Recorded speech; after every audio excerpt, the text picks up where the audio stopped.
আসসালামু আলাইকুম। আমি Mohammad Mosleuddin, Chittagong medical college MBBS final year থেকে বলছি।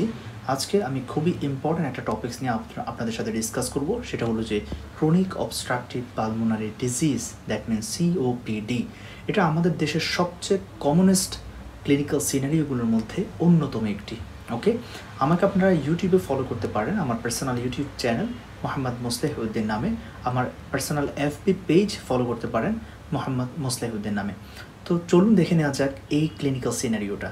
এইটা করার জন্যে আমি আলহামদুলিল্লাহ ফলো করেছি ডেভিডসন, এবিএম আবদুল্লাহ স্যারের লং কেজ এবং ম্যাকলিওড ক্লিনিক্যাল মেথডস টেক্সট বুকগুলো।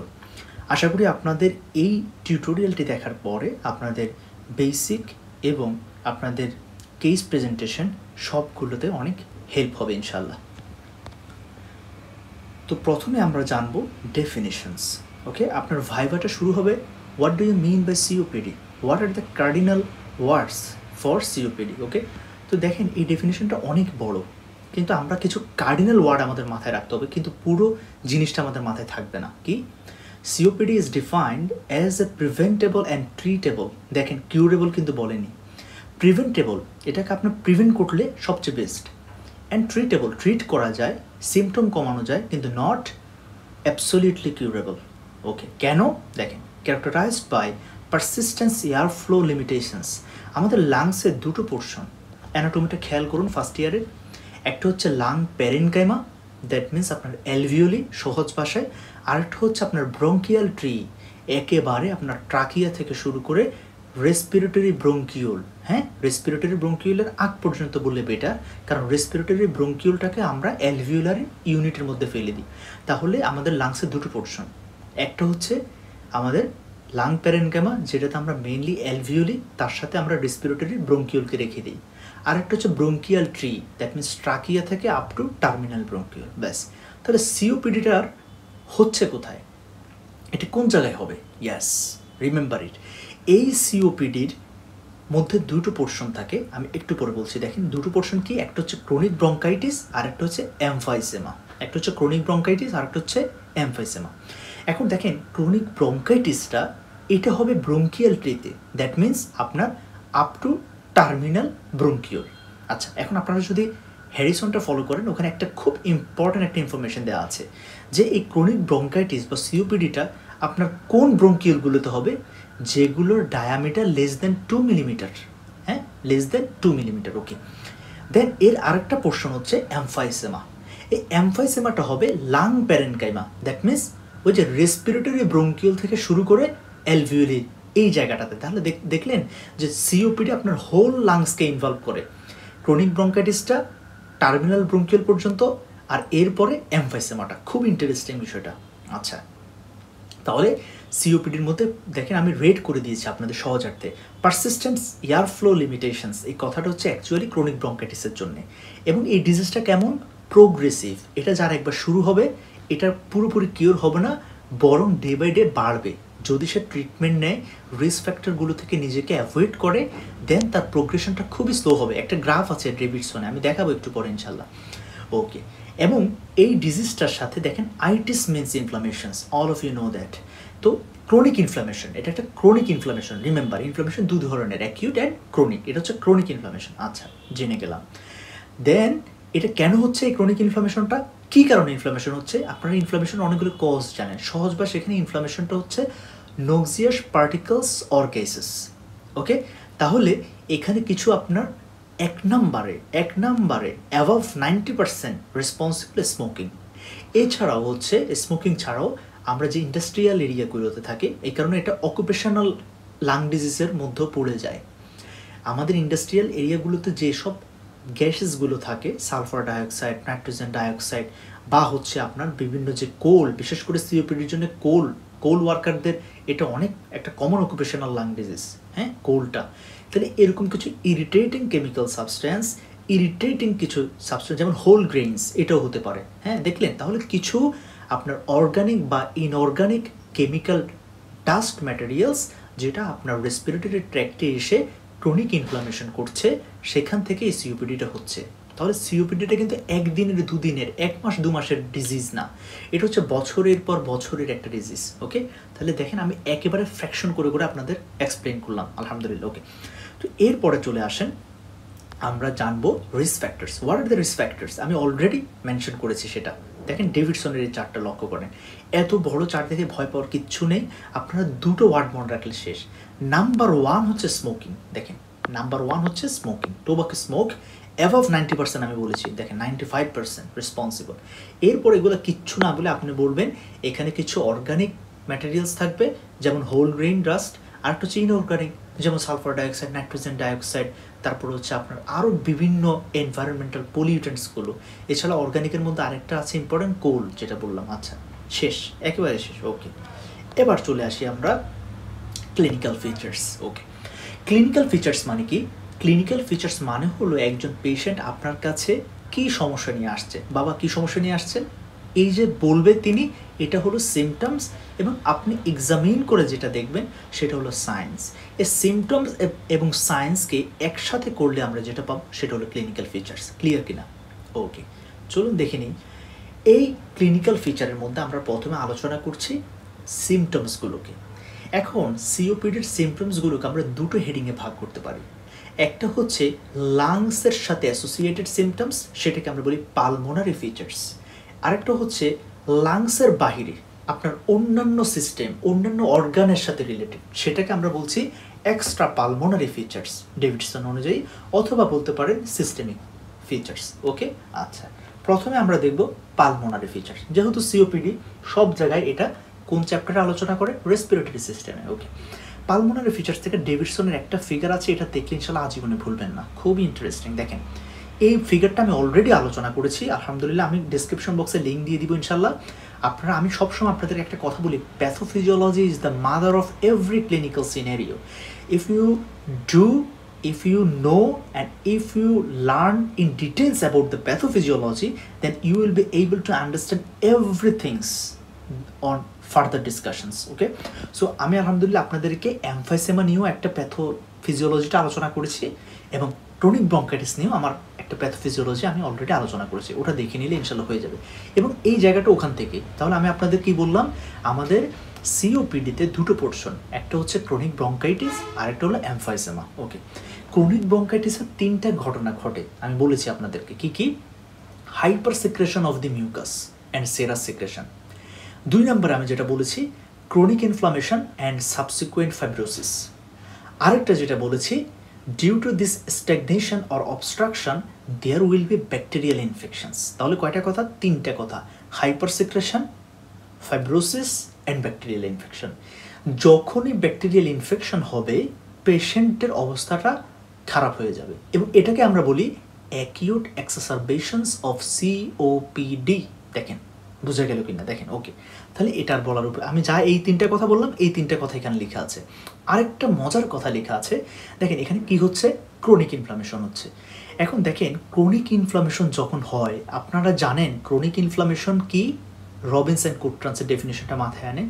এখানে সিমুলটেনিয়াসলি অ্যাক্টিভ ইনফ্লামেশন হচ্ছে অ্যান্ড ট্রাই টু হিল, এবং এই হিলিংয়ের কারণে যেটা হয়, যেখানে ক্রনিক ইনফ্লামেশন সেখানে ফাইব্রোসিস হওয়ার একটা টেন্ডেন্সি থাকে।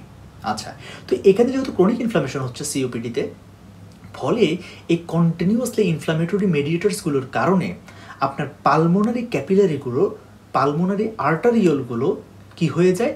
ওদের ইলাস্টিসিটি লস হয়ে যায়, এবং ওরা একটু রিজিড হয়ে যায়। তাহলে একটা ব্লাড ভেসেলস যদি তার ইলাস্টিসিটি হারিয়ে ফেলে, হ্যাঁ, একটু রিজিড হয়ে যায়, তাহলে সেই ব্লাড ভেসেলসটার কী হবে বলেন তো? ভ্যাসো কনস্ট্রিকশন হবে। এছাড়াও আপনার সিওপিডিতে কি হয়, যেহেতু এখানে আপনার স্মল ব্রঙ্কিলগুলো অবস্ট্রাকশন হয়ে যায়, ক্রনিক ইনফ্লামেশন হয়, আপনার গ্যাসেস এক্সচেঞ্জ হয় না। তাহলে যেই অ্যালভিউলাসগুলো ভালোভাবে গ্যাসেস এক্সচেঞ্জ করতে পারবে না, ফিজিওলজিক্যালি গাইডলাইনে পড়ে এসছে, ওই অ্যালভিউলাসগুলোর, অ্যাফেক্টেড অ্যালভিউলাসগুলো চারপাশের পালমোনারি ক্যাপিলারিগুলো অটোমেটিকলি ভ্যাসো কনস্ট্রিকশন করে ফেলবে। তাহলে এই বিষয়টাকে আমরা কি বলি? এই যে ব্লাড ভেসেলসের মধ্যে একটা চেঞ্জ আসছে, এটাকে আমরা বলি রিমডেলিং। কোথায় চেঞ্জ আসছে? ব্লাড ভেসেলসে। এটাকে আমরা বলি পালমোনারি ভাস্কুলার রিমডেলিং। ইয়েস, দেখেন পালমোনারি ভাস্কুলার রিমডেলিং। তাহলে এটা হলে কি হবে? যেহেতু লাংসে ব্লাড কোত্থেকে আসে? রাইট ভেন্ট্রিকল অফ হার্ট থেকে। তাহলে এখানে যেহেতু পালমোনারি ভাস্কুলারের রেজিস্ট্যান্স বেড়ে যাচ্ছে, দেখা দিবে কি পালমোনারি হাইপারটেনশন। আলহামদুলিল্লাহ আমি পালমোনারি হাইপারটেনশনের উপরে 2টো লেকচার দিয়েছি। ওকে, তো এই পালমোনারি হাইপারটেনশন হওয়ার কারণে তাহলে রাইট ভেন্ট্রিকল থেকে ব্লাডটা এখন সহজে লাংসের দিকে যেতে পারছে না, ফলে রাইট ভেন্ট্রিকলে ওয়ার্কলোড বেড়ে যাবে। তাহলে রাইট ভেন্ট্রিকলটা এখন বেশি ফোর্স দিয়ে ব্লাডটা পাঠাতে পাঠাতে আস্তে আস্তে রাইট ভেন্ট্রিকলে কী দেখা দিবে বলেন? হাইপারট্রফি দেখা দিবে। এই হাইপারট্রফি দেখা দিতে দিতে আস্তে আস্তে কী হবে? সাবসিকুয়েন্টলি রাইট হার্ট ফেইলিওর হবে। এটাকে আমরা বলি কর পালমোনালি। তাহলে সিওপিডি পেশেন্টদের একটা কমপ্লিকেশনস হচ্ছে কর পালমোনালি। হ্যাঁ, একটা সময়ে লং টাইম পরে কর পালমোনালি বা রাইট হার্ট ফেলিওর দেখা দিতে পারে। আচ্ছা, এই কথাগুলো ব্যাস। আর এই জায়গাটা আমি ওই যে এমফাইসেমা বললাম, সিওপিডিতে এমফাইসেমা কীভাবে হয় বলে ফেলেছি অলরেডি। ওকে, তো এখন আমি আপনাকে একটা কোয়েশ্চেন করে, দেখেন খুবই মজা। Can COPD lead to pneumothorax? বলেন না আপনি। Yes, definitely COPD pneumothorax develop করতে পারে, যেটা আমি আমার নিউমোথোরাক্স লেকচার সিরিজটাতে আলোচনা করেছি। নিউমোথোরাক্স কীভাবে করে? ওই যে দেখেন এখানে যে এমফাইসেমা হওয়ার সময় যে বড় বড় বুলাগুলো তৈরি হয়েছে, লার্জ ইয়ারস্যাক, ইনঅ্যাক্টিভ ইয়ারস্যাক, নন ফাংশনাল ইয়ারস্যাক, তারা সাইজে বড় কিন্তু কাজে কোনো কিছু করে না। ওকে ওকে, তাহলে এই ইয়ারস্যাকগুলো যে কোনো সময় রাপচার হয়ে এখান থেকে এয়ারগুলো বেরিয়ে বেরিয়ে প্লুরাল স্পেসে চলে আসতে পারে। এটাই তো pneumothorax. Yes, so COPD can lead to pneumothorax. আরেকটা ভাইভা কোয়েশ্চেন বলে দিই, কোন ধরনের নিউমোথোরাক্স হয়? নিউমোথোরাক্স 3 ধরনের আছে, ক্লোজড, ওপেন, টেনশন। এই সিওপিডি এবং অ্যাজমা ভেরি পছন্দের একটা কোয়েশ্চেন স্যারদের। সিওপিডি এবং অ্যাজমা হচ্ছে open type of pneumothorax develop করে। ওকে, আচ্ছা চলুন নেক্সটে আমরা এগোই। এখন আমি আপনাদেরকে ডেভিডসন থেকে 2টো ফিগার দেখাই। আচ্ছা দেখেন, এই যে লাংসটা দেখেন কি সুন্দর করে দেখা যাচ্ছে। দেখেন এখানে এই জায়গাটা একটু খেয়াল করেন, আর এই লাংসটা একটু খেয়াল করেন। দেখেন এখানে অনেকটা মৌচাকের মতো না, এই যে ফাঁকা ফাঁকা জায়গা দেখেছেন, ফাঁকা ফাঁকা জায়গা একেবারে। হ্যাঁ, ইয়েস, এটা হলো আপনার সিওপিডি লাং, এটা হলো এমফাইসেমাটা। দেখলেন, দেখেন এখানে অ্যালভিওলগুলো এতটাই ঘনভাবে লেগে আছে একে অপরের সাথে, আমি কোনো ফাঁকা জায়গায় দেখতে পাচ্ছি না। বাট এখানে কয়েকটা অ্যালভিওল একসাথে মিলে রাপচার হয়ে ইন্টার অ্যালভিওলার সেপ্টামটা রাপচার হয়ে অনেকগুলো অ্যালভিওল একসাথে হয়ে গেছে। এখানে বড় একটা গর্ত, বড় একটা গর্ত, বড় একটা গর্ত। বোঝা গেল বিষয়টা? দেখেন একেবারে ভিজুয়াল একটা ক্যারেক্টারিস্টিক্স। ওকে, এখন চলে আসি, পালমোনারি ফিচার শেষ করলাম। এখন আমরা লাং থেকে বেরিয়ে আসবো, জগৎটা একটু ঘুরে আসি, সারা বডিতে কি হচ্ছে এই বিষয়টাকে আমরা বলছি কি extra pulmonary features, that means systemic components. Okay, এখন আসেন ডেভিডসনের ফিগার। ভেরি নাইস প্রত্যেকটা পিকচার। এবং আমি আপনাদেরকে বলেছি যে visualization is the main way to remember something for long time. আপনি যদি একটা জিনিস লিখে লিখে মনে রাখেন, সেটা আপনার যতটা না মনে থাকবে, আপনি যদি সেটাকে একটা ডায়াগ্রামের মাধ্যমে, একটা ফ্লো চার্টের মাধ্যমে, একটা ইমাজিনেশনের মাধ্যমে মনে রাখেন, সেটা কিন্তু লং লাস্টিং করে। ওইখানে আপনারা যখন কোনো একটা কেস পড়বেন তখন চেষ্টা করবেন যে মাথায় একটা ইমাজিনেশন করা, আচ্ছা সিওপিডির একটা পেশেন্ট এরকম এরকম আসলো, ব্যারেল শেপ চেস্ট, ইন্টারকোস্টাল স্পেসগুলো একটু ঢুকে আছে, সেই কাঁধটাকে একটু উপর করে আছে। আমি একটু যখন এই যে দেখেন কাঁধটা একটু উপর করে আছে, কেন উপর করে আছে? ওই যে লাংগুলো হাইপার ইনফ্লেটেড বলছি। ওকে, আসুন একে একে আসি আমরা। দেখেন প্রথমে এখানে যে বিষয়টা হচ্ছে, সিওপিডি পেশেন্টগুলোর একটা কমন কমপ্লেন থাকবে মাসকুলার উইকনেস, যে স্যার বা ম্যাডাম আমার সবসময় দুর্বল লাগে, বেশিক্ষণ কাজ করতে পারি না, ফ্যাটিক হয়ে যাই। কেন? Muscular weakness. কেন মাসকুলার উইকনেস হচ্ছে? রিমেম্বার, মাথায় রাখেন, একটু পরে অ্যান্সার দিচ্ছি। আরেকটা জিনিস হবে increase circulatory inflammatory markers. That means এটা যেহেতু একটা ক্রনিক ইনফ্লামেশন সিওপিডি, তো ক্রনিক ইনফ্লামেশন মানে কি? ইনফ্লামেশনে কিছু সাইটোকাইন আসে না? বলেন তো একটা সাইটোকাইন কী কী? CRP, C reactive protein, interleukin 1, 6, tumour necrosis factor. But আমরা ক্লিনিক্যালি কোনটা ইনভেস্টিগেশন করি? C reactive protein. ইয়াস, এই কারণে দেখবেন একেবারে আমার দাদির ক্ষেত্রে আমি যেটা দেখলাম যে অ্যাকিউট এক্সাসারবেশন অফ সিওপিডিতে সিআরপিটা আপনি বেশি পাচ্ছেন। যে কোনো ইনফ্লামেশনে সিআরপিটা বেড়ে যায়। হ্যাঁ, এটা দিয়ে আমরা গেস করতে পারি ইনফ্লামেশনটা কি প্রোগ্রেস করছে নাকি কি, আমার ট্রিটমেন্টটা আমরা জাজ করতে পারি সিআরপি দেখে। ওকে, আচ্ছা আরেকটা ইএসআরও আমরা দেখা হয়। ওকে, এটা দেখলেন। এরপর আমরা আসি কিডনিতে। এটার উপরে আমি একটা ছোট্ট টিউটোরিয়াল দিয়েছি, বেশি না 4 থেকে 5 মিনিট। সেটা দেখলে আপনাদের একেবারে কনসেপশনটা একেবারে ক্লিয়ার হবে। বাট আমি একটু বলে দিচ্ছি, সেটা হচ্ছে এখানে কি হয় দেখেন, এই যে সিওপিডির কারণে যেটা হয়, আপনার লাংসের গ্যাসাস এক্সচেঞ্জটা হ্যাম্পার হচ্ছে, ফলে আপনার লাংসটা ভালোভাবে কি করতে পারছে না আপনার ব্লাডে, যেহেতু এখানে এমফাইসেমা হয়ে যাচ্ছে বা অবস্ট্রাকশন হচ্ছে, ক্রনিক ইনফ্লামেশন হচ্ছে, ফলে আপনার লাংসটা পর্যাপ্ত পরিমাণ ব্লাডকে অক্সিজেনেশন করতে পারছে না, ফলে আপনার ব্লাডে একটু হাইপোক্সিয়া দেখা দেয়, হাইপোক্সেমিয়া বলবো আমরা, hypoxaemia, then ultimately it will lead to hypoxia. Okay, তো এইটা যখন হবে তখন দেখেন আপনার ব্লাডে এখন অক্সিজেন কনসেন্ট্রেশন স্বাভাবিকের চাইতে কম আছে। এখন এই এই ডিক্রিজ অক্সিজেনেটেড ব্লাডটা যখন কিডনিতে যাবে, কিডনি হচ্ছে একটু বোকাশোকা অর্গান, সে কিছু বুঝে না যে কেন কম, সে বুঝবে কিরে আমাকে, আমার মধ্যে যে ব্লাডটা হার্ট পাঠাচ্ছে সেটাতে কেন অক্সিজেন কম, দ্যাট মিনস নিশ্চয়ই কার্ডিয়াক আউটপুট কমে গেছে। কিন্তু ওই বোকা বুঝতে পারছে না যে হার্ট ভালোই আছে, এটা লাংসের প্রবলেমের কারণে সমস্যা। তো কিডনি দেন সে কী করবে, আচ্ছা কার্ডিয়াক আউটপুট কম মনে হয়, তাহলে আমি কী করবো, কার্ডিয়াক আউটপুট বাড়াবো। সে দেন রেনিন, অ্যানজিওটেনসিন, অ্যালডোস্টেরন পাথওয়েটাকে অ্যাক্টিভ করে দিবে। তো অ্যাক্টিভ করলে সে কী করবে, ওয়াটার রিটেনশন শুরু করবে। এখন এখানে তো আসলে ওয়াটার বরাবর ছিল, কিডনি অ্যাক্সেস ওয়াটারটা দেওয়াতে এখানে যেহেতু আপনার ব্লাডে এখন বেশি বেশি ফ্লুইড ওভারলোড হয়ে যাচ্ছে, এটা আপনার হার্টের উপর একটা অ্যাডভার্স ইফেক্ট ফেলছে, এবং এই ফ্লুইড ওভারলোডের কারণে হাইড্রোস্ট্যাটিক প্রেশার বেড়ে আপনার depending part of the body, that means আপনার লেগ এডিমা, অ্যাঙ্কেল এডিমা দেখা দেওয়া শুরু করবে। দেখেন কি হচ্ছে, impaired salt and water excretion, মানে এক্সক্রিশন হচ্ছে না, বেশি বেশি রিঅ্যাবজর্পশন হচ্ছে, that will lead two peripheral oedema. প্রত্যেকটা সিমটমের কজ বের যদি আমরা জেনে জেনে পড়তে পারি, আপনার এটা ইনশাল্লাহ হোল লাইফ মনে থাকবে। কিন্তু এটা অনেক time consuming, but medical science is a matter of meditations. Okay, আচ্ছা, এরপর আমরা চলে আসি অল্টার্ড ফ্যাট মেটাবলিজম।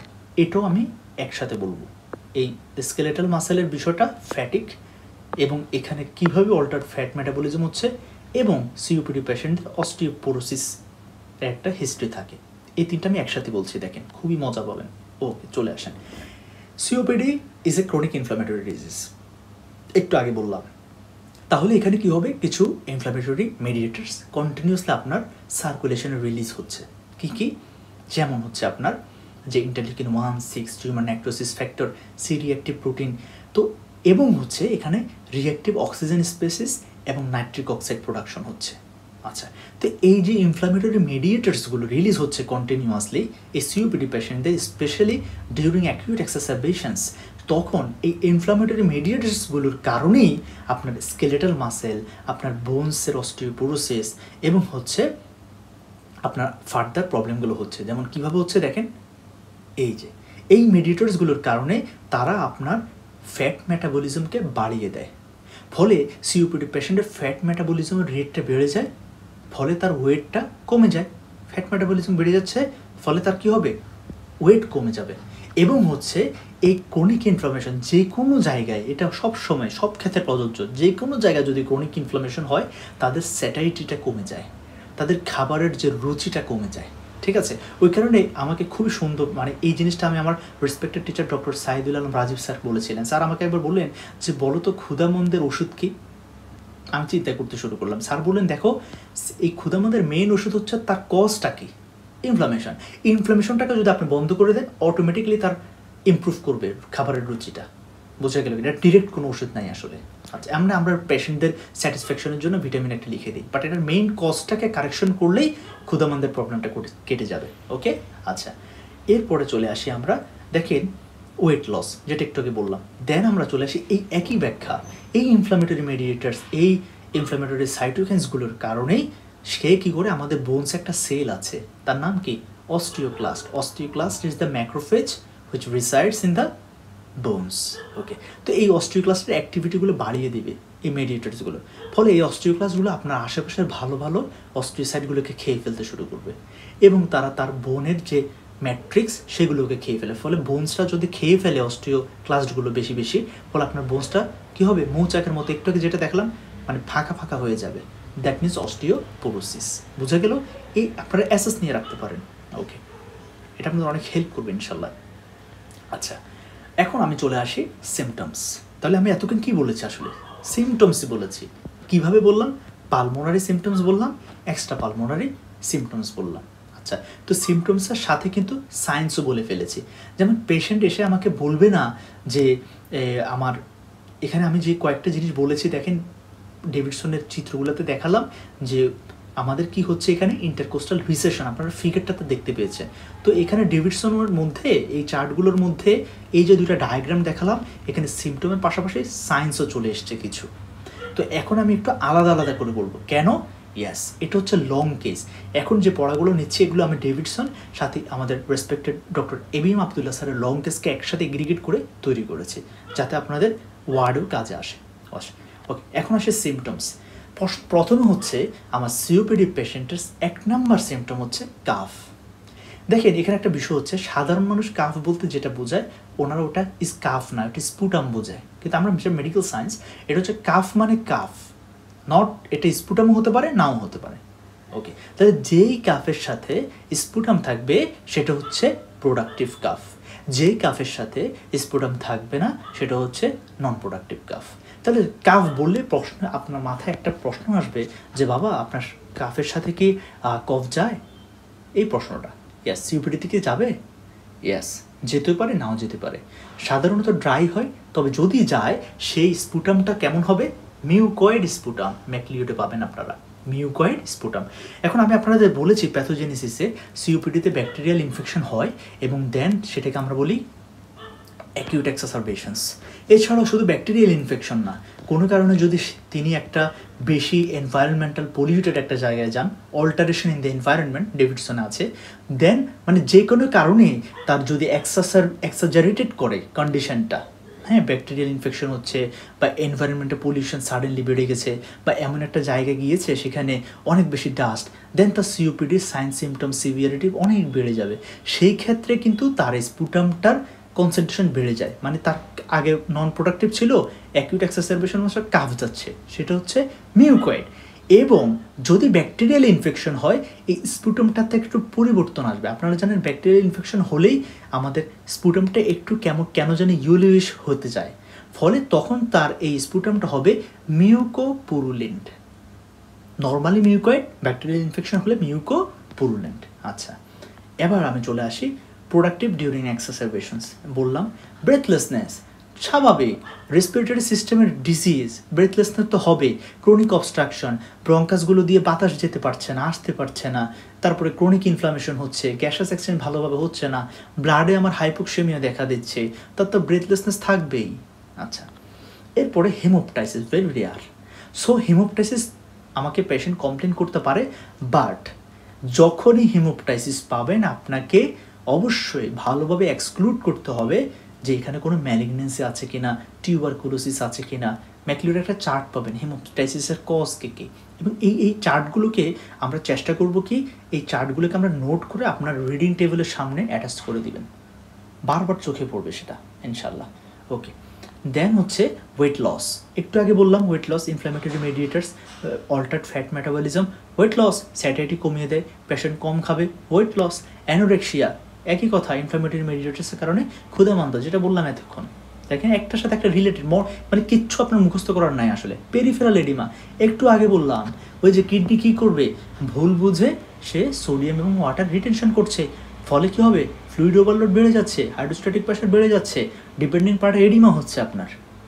ওকে, আর এই পেরিফেরাল এডিমাটা কিন্তু আরেকটা ক্ষেত্র হয়, ওই যে সিওপিডি থেকে পালমোনারি হাইপারটেনশন, পালমোনারি হাইপারটেনশন থেকে কর পালমোনারি থেকে রাইট হার্ট ফেলিওর, আর রাইট হার্ট ফেলিওরের কারণেও পেরিফেরাল এডিমা। এটা ডেভিডসনে খুবই সুন্দর করে লেখা আছে, remember it, peripheral oedema right heart ফেলিওরের কারণেও হতে পারে, রাইট হার্ট ফেলিওর ছাড়াও হতে পারে, রিমেম্বার দ্য পয়েন্ট। ওকে, এরপর হচ্ছে ফিচার্স অফ কমপ্লিকেশনস, মানে এই পয়েন্টগুলো সব পেশেন্টের থাকবে না, কিন্তু কিছু কিছু পেশেন্টে পাবো, এবং এগুলো হচ্ছে সিওপিডির শুরুর দিকে থাকবে না, সিওপিডি নিয়ে বছরের পর বছর পেশেন্ট সাফারিং করতে করতে শেষে কিন্তু যে কোনো সময় এগুলো ডেভেলপ করতে পারে। নিউমোথোরাক্স, আমি একটু আগে যে প্রশ্ন করেছি নিউমোথোরাক্স করবে কিনা বললাম না, ওপেন নিউমোথোরাক্স মেকানিজম সহ বললাম, রাপচার হয়ে বিয়ারটা বের হয়ে যাচ্ছে। এই যে রাইট হার্ট ফেলিওর অলরেডি বলে ফেলেছি। দেখেন আলহামদুলিল্লাহ খুবই মজা আসলে মেডিকেল সায়েন্স, একটার সাথে একটা রিলেটেড। ওকে, দেখেন আমি একটাও মনে রাখছি না সিমটম। এরপর একটা মর্নিং হেডেক, কেন আমি আপনাকে বলেছি অলরেডি, এখানে যেহেতু আপনার গ্যাসেস এক্সচেঞ্জ ভালো করে হচ্ছে না, আপনার ব্লাডে অক্সিজেন কনসেন্ট্রেশন কমে যাচ্ছে, এবং আপনারা জানেন সিওপিডিতে সে একটা সময় কি ডেভেলপ করে, টাইপ 2 রেসপিরেটরি ফেলিওর। সেই সময় কি হয়, আমাদের কার্বন ডাইঅক্সাইড কনসেন্ট্রেশন বেড়ে যায়। তো এই কার্বন ডাইঅক্সাইডটা বাড়ার কারণে সেটা কি হবে, আমাদের মর্নিং হেডেক হবে। এখন আপনি বলবেন মর্নিংয়ে কেন হেডেক হচ্ছে, দিনের অন্যান্য সময় কেন হচ্ছে না? Yes, that is the point. আপনারা জানেন আমাদের স্বাভাবিক অবস্থাতেও আমরা কিন্তু যখন রাতে ঘুমোই, এটা কিন্তু রিসার্চ এভিডেন্স বেসড, যে আমরা রাতে ঘুমানোর সময় যেটা হয় আমরা সাধারণত চিত হয়ে শুই। তো চিত হয়ে শুলে আমাদের লাংসের যে পোস্টেরিয়র আসপেক্ট সেটা কিন্তু বেশি অক্সিজেনেশন করে। হ্যাঁ, এটা অলরেডি আপনারা জানেন কোভিডের ক্ষেত্রে আমরা ওই কারণে প্রোনিং করি। তো দেখেন সে এমনিতে সিওপিডি পেশেন্ট, তো সে সারা রাত 4 থেকে 5 ঘন্টা এরকম শুয়েছিল, সে কিছুক্ষণ চিত হয়ে শুলো, কিছুক্ষণ কাত হয়ে শুলো, তাহলে আলটিমেটলি তার ব্লাডে ওই ঘুমানোর সময়টাতে অক্সিজেন এয়ারেশনটা দিনের চাইতে আরও বেশি কম হয়েছে। ফলে অ্যাট মর্নিংয়ে এসে ওর দিনের অন্যান্য সময়ের তুলনায় যেহেতু রাতে অক্সিজেনেশন ভালো করে হয় না, ঘুমানোর সময় কার্বন ডাইঅক্সাইডের কনসেন্ট্রেশনটা বেশি, দ্যাটস ওয়াই তার হেডেকটা মর্নিংয়ে হয়। আর দিনের সময় সে হাঁটাচলা করবে, যখন সিটিং পজিশনে থাকবে, প্রুনিং করবে, এয়ারেশন ভালো হবে, কার্বন ডাইঅক্সাইড কনসেন্ট্রেশনটা আস্তে আস্তে একটু কমবে। বোঝা গেল বিষয়টা? ওকে, দেন আমি আপনাকে একটা কোয়েশ্চেন করি, জাস্ট হ্যাভ এ ফান। সেটা হচ্ছে how will you measure degree of breathlessness. রোগী এসে বলবে আমার শ্বাসকষ্ট হচ্ছে। কেমন শ্বাসকষ্ট হচ্ছে? কেউ বলবে আমি একেবারে মারাই যাচ্ছি, কেউ বলবে হ্যাঁ একটু একটু লাগতেছে। এখন বিষয়টা হচ্ছে কিছু রোগী শ্বাসকষ্ট অল্পটাকে এমনভাবে বলবে সে মারা যাচ্ছে, কিছু বলবে অনেক বেশি শ্বাসকষ্ট কিন্তু তার সহ্য ক্ষমতা অনেক বেশি, সে বলবে হ্যাঁ একটু একটু লাগছে। তো এটার আসলে স্কেল কি, মেজারমেন্ট স্কেল কি? ইয়াস, ডেভিডসন স্যার একটা দিয়ে দিয়েছেন, দেখেন 0, 1, 2, 3, 4। তো এটা হচ্ছে modified medical research council dyspnoea scale, এটাকে আমরা এমআরসি স্কেল বলি। তো এটা একটু আমাদেরকে 2-3 বার দেখতে হবে। দেখেন এটা জাস্ট একটু মানে মনে রাখার বিষয়। 0 মানে হচ্ছে no breathlessness except with strenuous exercise, not exercise, strenuous exercise. অনেক বেশি দৌড়াদৌড়ি করতেছে, অনেক বেশি কাজ করলে দেন আমার একটু একটু শ্বাসকষ্ট হয়, এটা হচ্ছে গ্রেড 0। আচ্ছা, গ্রেড 1 মানে কি? Breathlessness when hurrying on the level or walking up a slight hill, মানে হচ্ছে সোজা রাস্তায় জোরে হাঁটলে বা একটু তাড়াহুড়া করে দৌড়ালে অথবা একটু উঁচু জায়গা বেয়ে উঠতে গেলে বা একটা স্টেয়ারিং আমরা যদি উঠতে চাই, এটা হচ্ছে গ্রেড 1। আর গ্রেড 0 হচ্ছে অনেক বেশি এক্সারসাইজ করলে। আচ্ছা, এবার চলে আসি গ্রেড 2। গ্রেড 2 হচ্ছে এখানে কোনো হাড়ি করার বিষয় নাই, কোনো উঁচা জায়গা বিষয় নাই, এখানে হচ্ছে সে নর্মালি ব্রেথলেসনেস ফিল করে, যার কারণে walk slower than contemporaries on level ground because of breathlessness or has to stop for breath when walking at own pace। ঠিক আছে, তাহলে দেখেন এই লোকটার ব্রেথলেসনেস এমন পর্যায়ের যার কারণে সে যতটুকু গতিতে আগে হাঁটতো সুস্থ থাকে, এখন সে সেই গতিতে হাঁটতে পারতেছে না, সে আস্তে আস্তে হাঁটে এবং হাঁটতে পারে। এবং সে যদি তার নর্মাল গতিতে হাঁটতে যায় বেশিক্ষণ হাঁটতে পারে না, কিছুক্ষণ পরে গিয়ে তাকে পজ নিতে হয়। বিষয়টা বোঝা গেল? একটু ইমাজিন করার চেষ্টা করেন। স্টেপ 3, এটা হলো কি, মানে গ্রেড 3, এটা হলো stops for breath after walking about 100 metres. এটা হচ্ছে আরও খারাপ অবস্থা, মানে কি যেভাবেই করুক 100 মিটার হাঁটার পরে অথবা ফিউ মিনিটস হাঁটার পরে, এটা লেভেল, এগুলো সবগুলো লেভেল, সোজা রাস্তাতেই। হিলের ব্যাপারটা জাস্ট গ্রেড 1-এ এসে শেষ। দেখেন walking up a slight hill, এটা হচ্ছে গ্রেড 1, এরপর থেকে সব সোজা রাস্তায়, লেভেল ব্রেক গ্রাউন্ড। এখানে গ্রেড 3-তে এসে সে 100 মিটার পরে তাকে একটা পজ নিতে হবে, মানে একটু ব্রেথ নিতে হবে, দেন হচ্ছে আমাদের সে একটু রিলিফ পাবে। এরপর হচ্ছে গ্রেড 4, এটা হচ্ছে কি too breathlessness to leave the house. এতটাই ব্রেথলেসনেস সে ভয় পায়, বাসা থেকে বের হতে পারবে না, বাসা থেকে বের হলে এই যে একটু হাঁটবে বের হবে সেটাতে তার শ্বাসকষ্ট শুরু হয়ে যাবে। এটা হচ্ছে গ্রেড 4, মানে এটা হচ্ছে সবচেয়ে সিভিয়ার। তাহলে দেখেন 0, 1, 2, 3, 4। 0টা হচ্ছে খুব বেশি এক্সারসাইজ করলে, মানে এটা হচ্ছে অলমোস্ট পেশেন্ট ফিলই করবে না, কারণ খুব বেশি এক্সারসাইজ সে খুব কমই করবে। গ্রেড 1 হচ্ছে কি, ইয়েস, গ্রেড 1 হচ্ছে যদি একটু তাড়াহুড়া করে একটু দৌড়তে চায় বা একটু স্লাইডলি উঁচু জায়গা দিয়ে উঠতে যায় তখন তার ব্রেথলেসনেস শুরু হবে। আর গ্রেড 2 হচ্ছে সে নর্মালি আগে সুস্থ থাকা অবস্থায় যেরকম হাঁটতো এখন একটু স্লোলি হাঁটবে, অথবা তার নর্মাল গতিতে হাঁটতে গেলে মানে কিছুক্ষণ পরে তাকে একটু পজ নিতে হয়। এরপরে গ্রেড 3 হচ্ছে 100 মিটার হাঁটার পরে বা কয়েক মিনিট হাঁটার পরে পজ নিতে হবে, সে আস্তে হাঁটলেও তার পজটা লাগবে। গ্রেড 4 হচ্ছে বাসা থেকে বেরোতে পারতেছে না, সিভিয়ার অবস্থা, বাজে অবস্থা একেবারে, ঠিক আছে? আচ্ছা, এবার আসেন সায়েন্স।